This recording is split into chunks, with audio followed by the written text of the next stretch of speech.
বাংলায় নাকি কোটি কোটি অনুপ্রবেশকারী এবং রোহিঙ্গা ঢুকে পড়েছে, তাই বাংলায় এসআইআর হওয়া উচিত।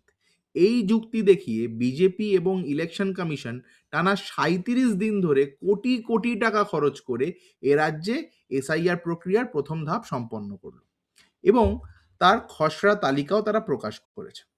আর ওই তালিকায় এমন কিছু গরমিল ইতিমধ্যে ধরা পড়েছে যা বিহারের এসআইআর এর ফাইনাল ভোটার লিস্টের ভয়ানক গরমিলের স্মৃতিকে উস্কে দিচ্ছে।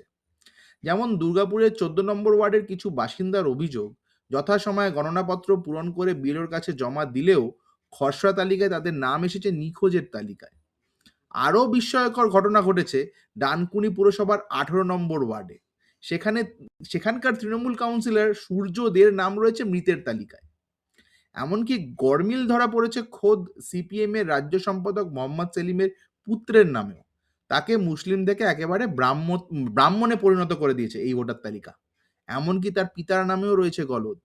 তাছাড়া ওই তালিকা প্রকাশের পরে ওয়েস্ট বেঙ্গলে কতজন রোহিঙ্গা আছে তার কোনো উত্তর কিন্তু দিতে পারেনি ইলেকশন কমিশন। আর এই প্রশ্নের উত্তর কবে পাওয়া যাবে সেটাই এখন দেখার।